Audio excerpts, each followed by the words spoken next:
Amigos, ¿qué tal? Bienvenidos a Cambio de Agujas. ¿Cómo estáis? Hoy con nosotros se sienta Jesús de Madrid. ¿Qué tal, Jesús? ¿Cómo estamos? Buenas tardes, Cristina. Encantado de estar aquí.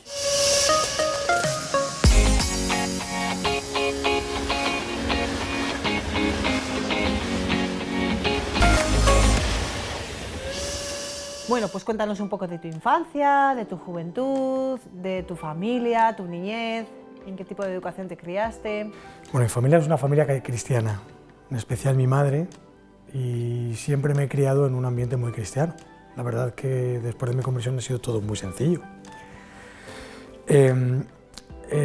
Nací en Madrid, pero vivimos en Villalbilla desde siempre, y mi infancia ha sido una infancia como la de cualquier niño. Tranquila, con mucha libertad, porque no es como ahora, pero entonces los pueblos se salía mucho. Y aparte de esa tranquilidad, pues mi madre de pequeños pues, nos llevaba un poquito a misa, siempre hemos tenido, un sacerdote estuvo viviendo debajo de nosotros, en el piso que vivíamos, y toda la familia ha sido una familia siempre muy cercana al Señor, ¿vale? Yo cuando tenía 12 o 13 años hice muchas tonterías porque me decían que de pequeño era muy malo, y a raíz de una circunstancia que me pasó, que decían que había hecho una pifia muy grande, mis padres me castigaron un poco y vino un cambio grande, ¿vale? Vino un cambio grande. Mi madre, aunque es una mujer muy piadosa, pero ha sido recta también en la educación. A raíz de aquello me marcó, y el cambio que tuve me ha marcado toda mi vida, que ha sido el darme cuenta de que aunque haya estado solo, siempre Dios ha estado conmigo. Aunque yo no lo haya visto o no lo haya notado, sino que cuando he tenido esa ansiedad o esa inquietud me he dado cuenta con el tiempo, claro, no en el mismo momento, cuando te encuentras mal, de que Dios nunca nos abandona. Dentro de estos primeros años de infancia, ¿cuál es tu primer recuerdo de Dios? De pequeño sí fue un monaguillo, empecé con 7, 8 añitos hasta los 9 o por ahí. Y siempre hay una cosa que siempre tenía en mi habitación, que era una virgen de estas que traían de Fátima, que son reflectantes a la luz, y siempre me recordaba la infancia, de que mi madre siempre tenía mucha devoción a la Virgen, en especial a la Virgen de la Cabeza, que ella es de Meco. Recuerdo a la Virgen hasta que yo no he tenido ya una edad más mayorcito, que fue en un festival que fui con 19, 20 años, al Festival David. Ahí fue cuando tuve un encuentro más profundo con el Señor. Vinieron mis sobrinos, que eran más chiquititos, tendrían a lo mejor 10, 11 años, y no recuerdo si tenía 18, 19 años, por ahí. Y ahí fue la primera, conocí a unas chicas de Madrid, que eran de Opus Dei, y ahí fue, con el sacerdote que estaba antes en Villalbilla, ahí fue el primer encuentro que yo tuve con el Señor. Fue en el primer sitio que tuve paz. Y desde ahí, al mes siguiente, me fui a un campo de trabajo a Soria. Estuve 5 días en Soria, 5 días en Soria, ayudando a un sacerdote que estaba reformando una iglesia. Hacíamos Eucaristía todos los días, pero yo no comulgaba. Yo iba a misa muy contento, pero no comulgaba. No entendía el valor de la Eucaristía. Esa juventud dentro de una familia católica, habiendo tomado los sacramentos, habiendo hecho la primera comunión, siguiendo ese camino, ¿cómo es que te alejas o cuándo te alejas? ¿De qué manera te alejas de Dios? Cuéntanos. Era católico por tradición, porque mi familia eran católicos, iban siempre a misa, sobre todo mi madre, pero hubo una cosa que a mí lo dejé un poco al lado, ¿no? Porque cuando tienes 16, 15 años te piensas que el mundo es tuyo y que no tienes un valor para nada. Entonces iba algún domingo a misa, porque mis primos también iban, pero iba sin sentido, o sea, iba como un zombi. Vas, pero no sabes a qué vas. Vas a misa porque van tus primos, o porque va tu madre, o porque van tus padres, pero no entiendes el valor de la Santa Misa. Ya lo entendí ya más mayorcito. Mi conversión fuerte fue en el 2014. Pero no hubo me confirmé con 17 años, además hicimos una peregrinación a Santiago de Compostela, pero era porque iban los que iban con nosotros. Eran los amiguitos que iban, pero no tenía ese sentido. Iba por tradición, iba porque había que confirmarse, pero no iba por buscar al Señor. Hasta los 18 años. A los 18 años pensé en ser sacerdote. Después del Festival David, hasta incluso pensé en ser sacerdote. Pero luego aquello cambió. Con 20 años empecé con la que es ahora mi mujer. Y hasta que falleció mi hermano en el 2008, iba con los niños porque los bautizaban, pero no era iba por tradición, pero no iba por encontrarme al Señor cara a cara. A ver, Jesús, entonces se puede decir que en ese festival tuviste una experiencia personal, ¿no? O sea, tuviste una experiencia fuerte de Dios. ¿Cómo fue esa experiencia? Cuando tienes tentaciones de impureza, porque yo intento ser siempre luz en el mundo, aunque me equivoco tanto porque soy muy patoso, pero solo tengo un consuelo cuando me acojo a la Virgen. Siempre, el padre de Juan, en Villalvilla, lleva mi dirección espiritual y siempre me dice, acógete mucho a la Virgen. Y es el único momento en el cual cuando me acojo a la Virgen es el único sitio en el que tengo paz. Y nunca encuentras paz en este mundo porque solo la felicidad la da Dios. Si tú intentas acogerte a alguien, nunca vas a ser feliz. Nunca. Solo vas a estar feliz si estás con el Señor. Eso es lo que yo he aprendido. Después del festival, Jesús, ¿cómo son las consecuencias? Quiero decir, ¿fue una experiencia simplemente puntual? ¿Fue una experiencia que te cambia en algún rasgo importante de tu vida?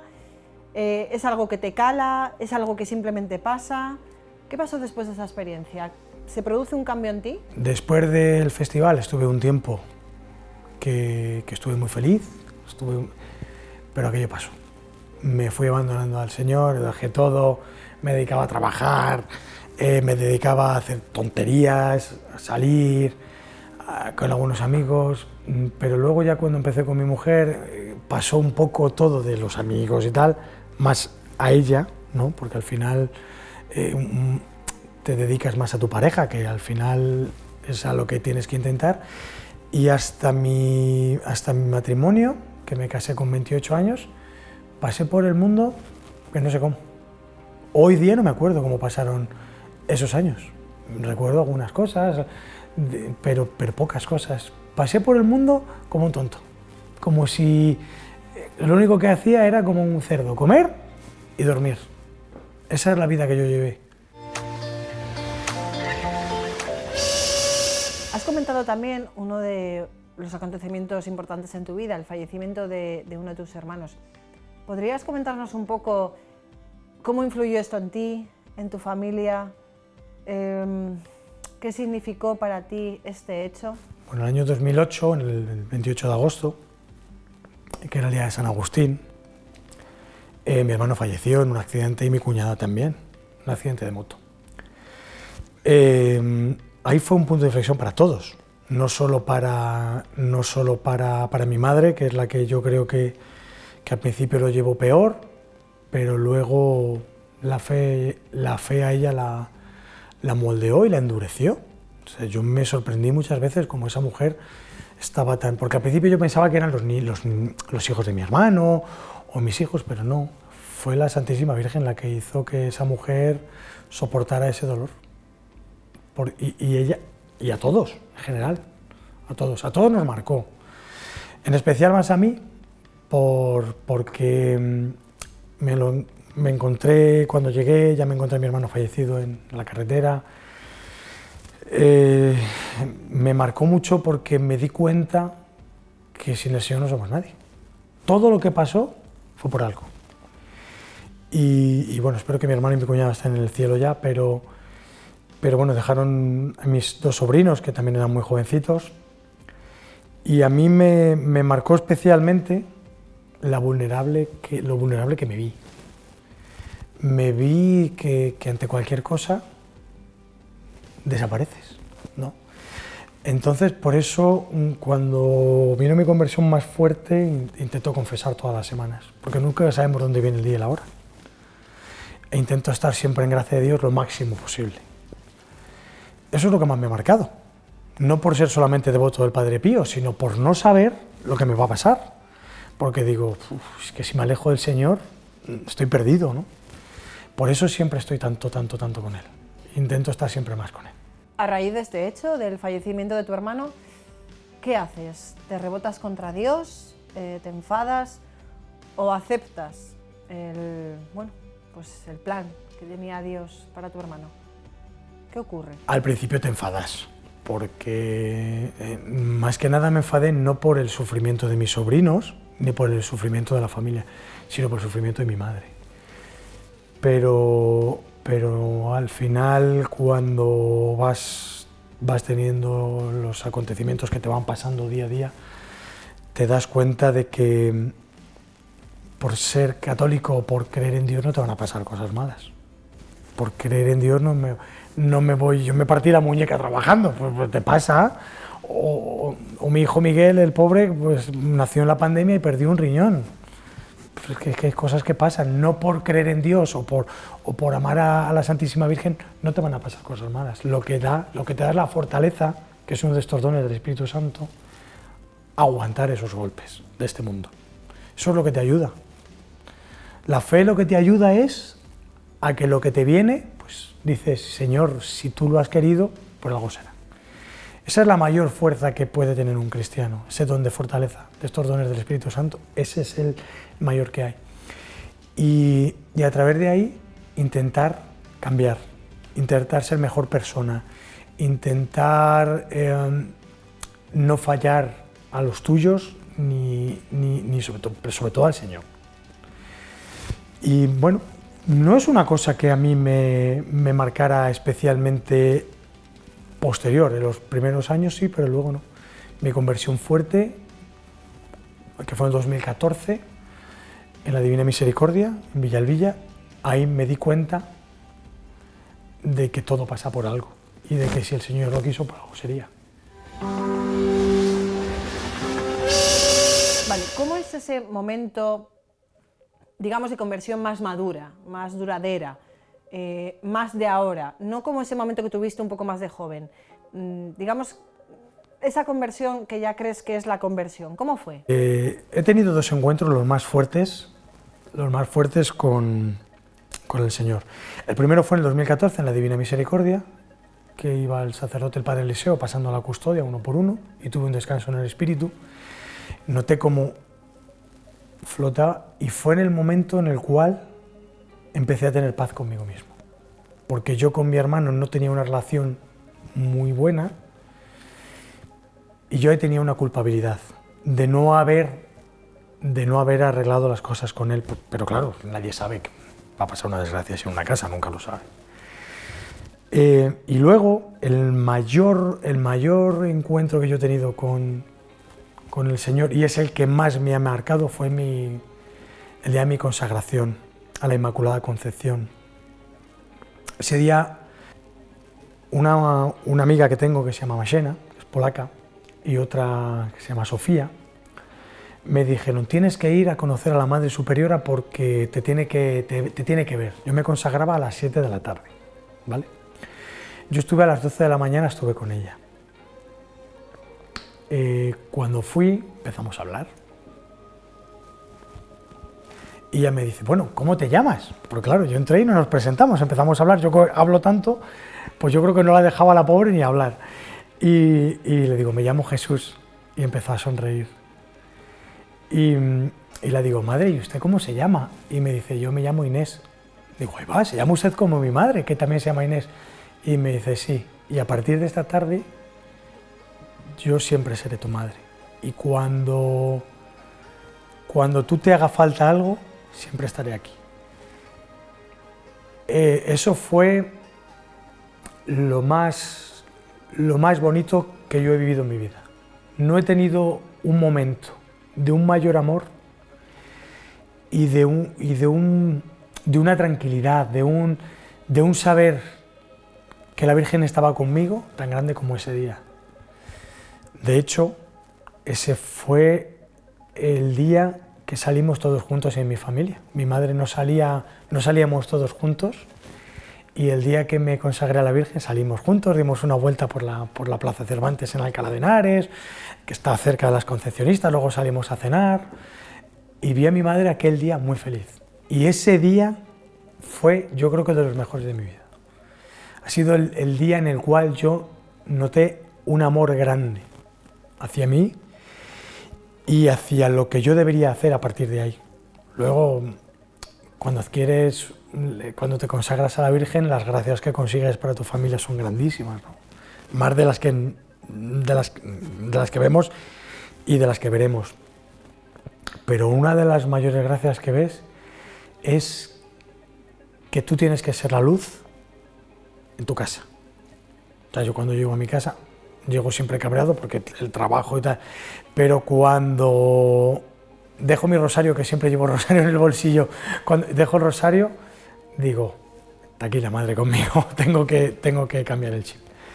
Y es el mayor premio que yo he recibido como hombre, ese día, el consagrarme a la Virgen. Después de estos dos momentos, ¿qué cosas concretas crees que han cambiado en tu vida? Quiero decir, ¿qué es lo que tú radicalmente ves que ha cambiado en tu forma de ser, en tu vida diaria, en tu cotidianidad? Ha cambiado mucho porque, por ejemplo, cuando hay gente que está mal, he conocido mucha gente con mucha devoción a la Divina Misericordia, a los encuentros, y mucha fe, y sobre todo, mucha soledad. He conocido gente muy sola.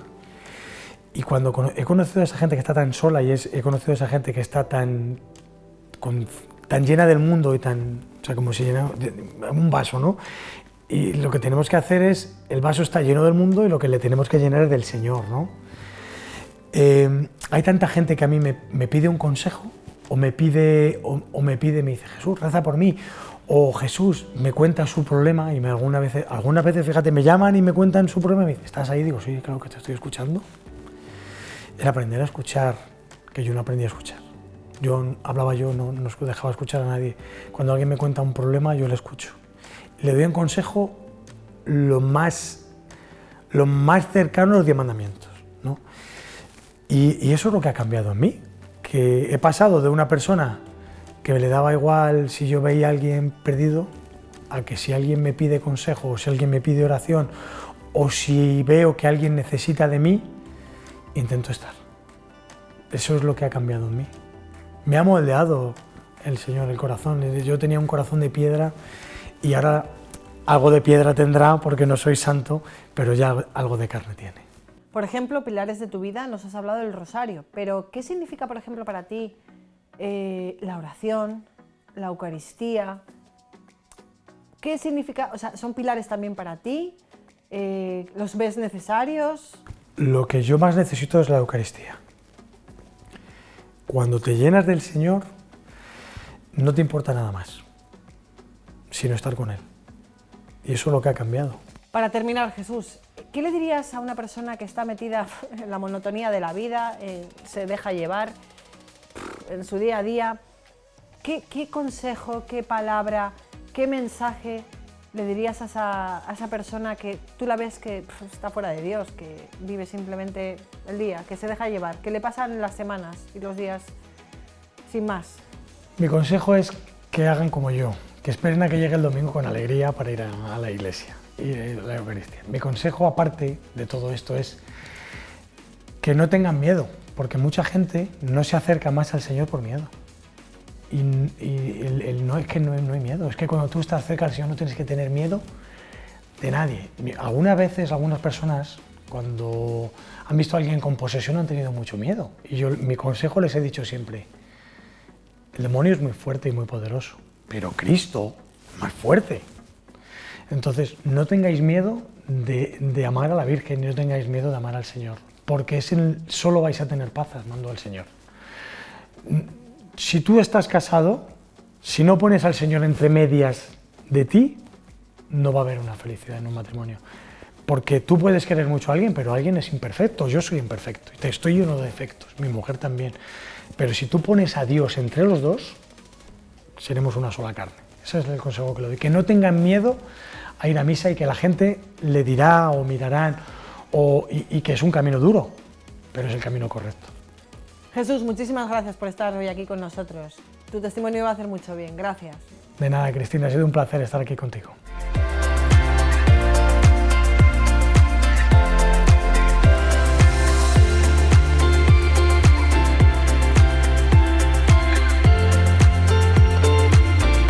Amigos, ¿conocéis esa sensación de ir en el coche e ir haciendo kilómetros sin darse cuenta? Bueno, esto más o menos es lo que nos decía Jesús que le había pasado en la universidad, que habían pasado los meses, las semanas, los años sin darse cuenta, que simplemente se había dejado llevar. ¿Y Dios? ¿Dónde estaba ahí Dios? Pues esos viajes que hacemos y esos kilómetros que pasamos sin darnos cuenta, quizás deberíamos preguntarnos ¿dónde está Dios ahí? Ya sabéis lo que tenéis que hacer. ¿Dónde está Dios ahí? ¿Está Dios en mi vida? Hasta la próxima. Gracias por estar hoy aquí con nosotros.